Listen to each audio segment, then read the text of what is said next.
What's up, guys? Thank you for tuning into this video. Today's video is going to be on this 2016 Ford Fiesta. It's going to be my usual tour and test drive video. Let's go and get started. We'll start off per usual with the exterior. And I have to say that the proportions of this car are a little unfortunate. You can see we got the Ford hexagonal grille. This thing looks like a Ford Fusion that's been shrunk in every dimension except height. It does have signal mirrors. It's a little strange looking. The proportions are odd. It's got a really long rear overhang. And in general, it's too narrow and too tall. But it's definitely not heinous looking. It's not bad. It does have amber turn signals up front, but not in back. Boo on you, Ford. I do like these wheels. They're basic economy car wheels, but at least they're not steel wheels with hubcaps.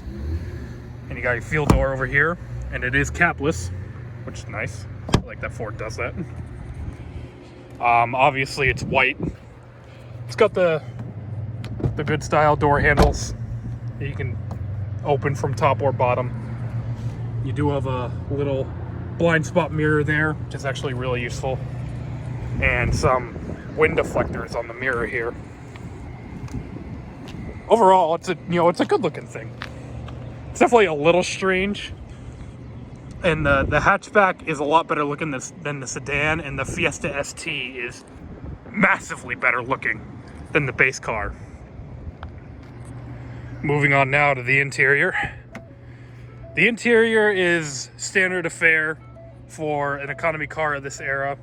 It's mostly hard plastic with some carpeted portions on the door here. You can hear your typical Ford chime from this era. It's got 46,000 miles on it. The dashboard is mostly plastic. It is soft-ish touch on the top here, and then the bottom portion's all plastic. This steering wheel I'm not a huge fan of. I think it's not very good looking. It's too fat and oddly proportioned. You do have audio controls and your hands-free phone controls on the left side of the steering wheel and your cruise control on the right, and your next and previous track buttons, which are on the correct side of the steering wheel. This gauge cluster is irritating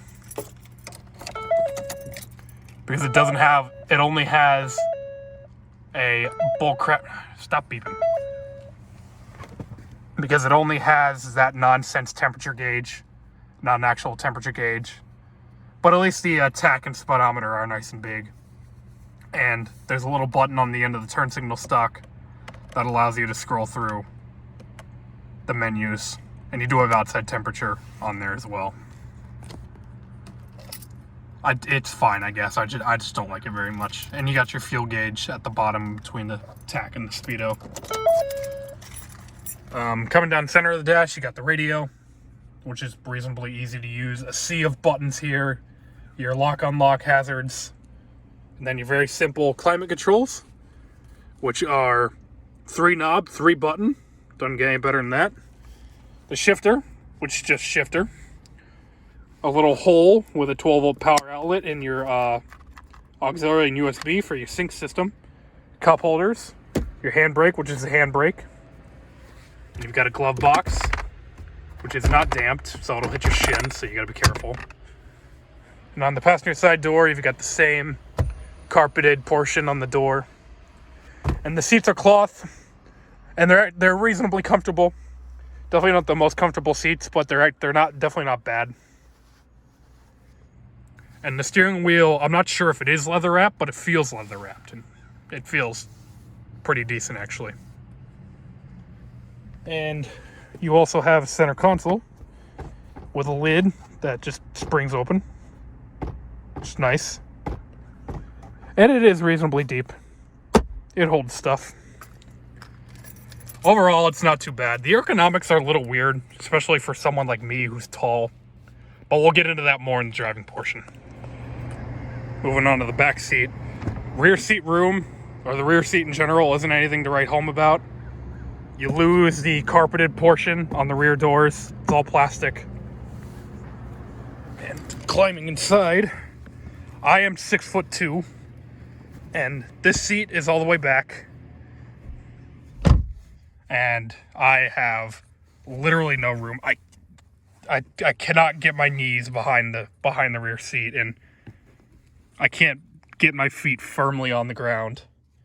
But you do have map pockets on the back of both seats. And the seat is reasonably comfortable, and there's enough headroom for someone of my height. And there you can see the dash. It's not a bad looking dash. Really, this is a tiny economy car. The back seat is meant for small people. And if you move this seat up, I would have room. And it wouldn't be too bad. Checking out the trunk now. You've got a button on the key fob to open it. There's also a little rubber membrane button right underneath the Ford logo here that pops it open, which is nice. And the trunk is a trunk. Nothing special about it. The rear seats do fold. And it's just a trunk. It's reasonably large. Good trunk. There is no handle to close the lid though, so you're gonna mark up the paint on it. Alright, now check out the engine.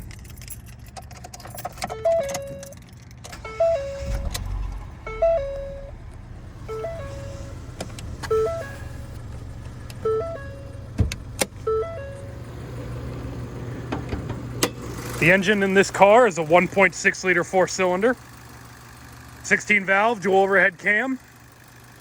It makes, I believe, 120 horsepower, maybe 122, and 112 foot-pounds of torque.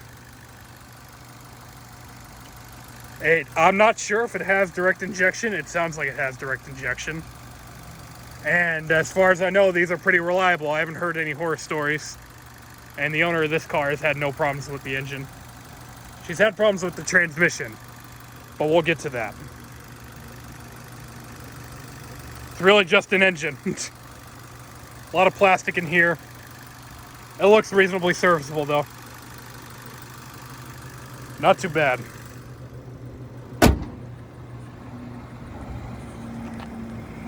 And all that's left to do now is to drive this thing. All right, we're driving the Ford Fiesta. I'll start this off by saying that I have driven a Ford Fiesta ST, and it was superb. It was absolutely delightful.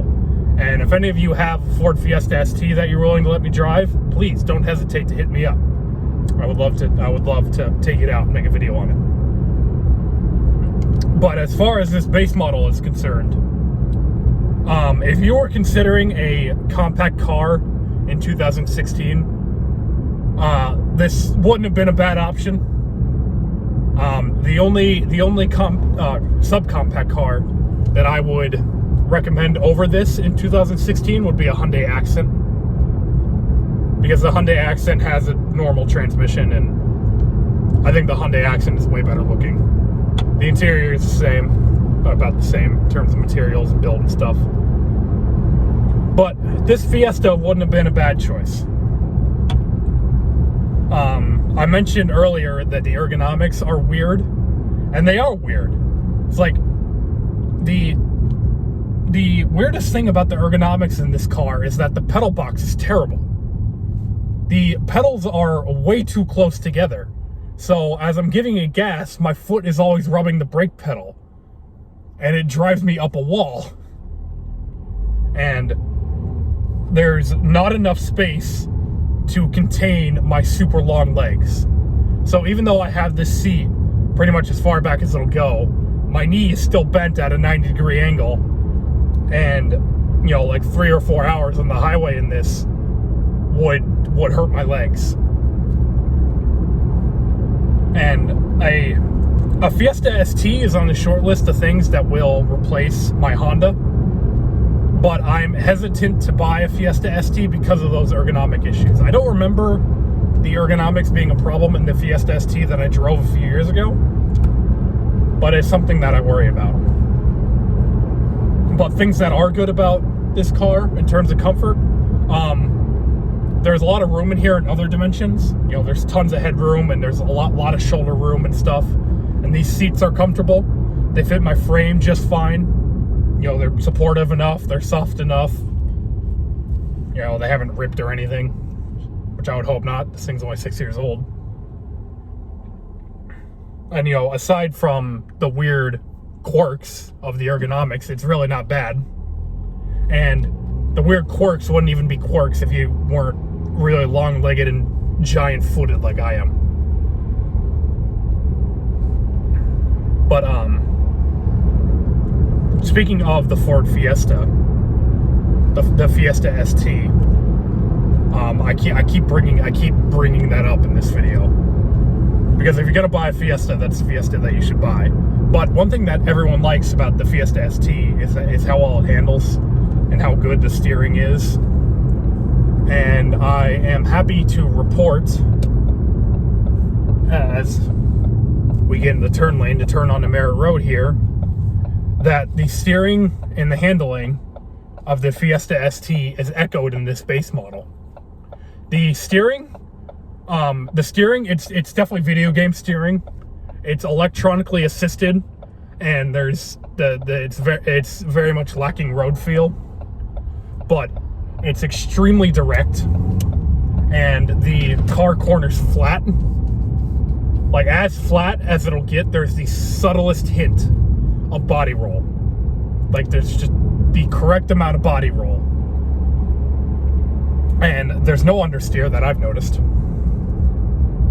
and the steering is super direct. It's like one of the most direct steering boxes I've ever felt, you know, aside from the Fiesta ST. And the wheel itself, even though it looks odd, looks weirdly proportioned. You know, the airbag is way too big and the spokes are too thick, and I don't like the bottom section of it. It feels nice to hold. I don't know if it's leather wrapped or pleather wrapped or whatever, but it feels nice. And the brakes are good, even on this base model. I believe it has discs in the front, and I believe it has drums in the back. And you know, it works. This thing isn't very heavy. So yeah, steering, handling, very good. The engine is also fine. You know, it makes enough power. 122 horsepower and 112 foot-pounds of torque doesn't sound like a lot, and it isn't. It's definitely not fast, but you know, like for normal commuting, you know, it's adequate. It doesn't feel underpowered. You know, it gets up to the speed of traffic just fine. It's probably geared well. You know, there's no, it has no qualms about merging onto the highway. So, handling, engine, you know, ergonomics for the most part, and the build quality is decent as well. It doesn't rattle in here. All that's good. And then we get to the one glaring weak point of this car, and that is this transmission. For those of you who are in the know, you know that this car, you could get one of two transmissions in this car. You could get either a 5-speed manual, which is what you should get, or you could get what most of them have, which is the power shift dual clutch automatic. And those of you who know that transmission has been the source of many lawsuits and lots of turmoil and just all kinds of nonsense for Ford. And there's theories going around that this transmission is why the Focus and the Fiesta were killed off in the United States. And it's pretty terrible. It's not the worst automatic transmission I've ever commanded. You know, that honor goes to a Jatco CVT. But it's up there. It does a lot of weird shit. Like it hesitates sometimes for no reason. It takes forever to shift at low speeds for some reason. Sometimes it it lurches in first gear. It does all kinds of weird shit. And I don't like it, especially because you can get a manual. It does have a shiftable mode for no reason. But that's only for people who think that their automatic is a manual, just because you can shift it via this rocker switch on the shifter. So if you're going to get one of these Ford Fiestas, and if you do want to get one of these, I think it's a good call. These are good little cars. Definitely try to find a 5-speed one.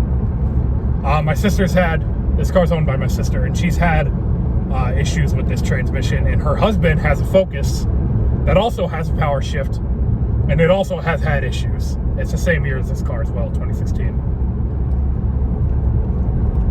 And they generally just have a really, really bad reputation for reliability, so avoid the power shift. But I probably don't have to tell you guys that. So, do I like this car? Yes, I do like this car. I'm a fan. I enjoy driving it. It's nice to drive. It handles really well. It feels solid. You know, it's quiet in here. I wish it had a 5-speed, but oh well. Do I recommend buying one? Yes. Yes, I do. Just don't get the power shift. If you don't want to drive stick shift, learn. And with that, it's going to do it for this video. I don't want to keep it running too long. Thank you guys for watching. If you like what you saw here, please subscribe. My goal is to get 1,000 subscribers by the end of the year, by the end of 2022. And I will see you in the next video. Take care. Thanks again.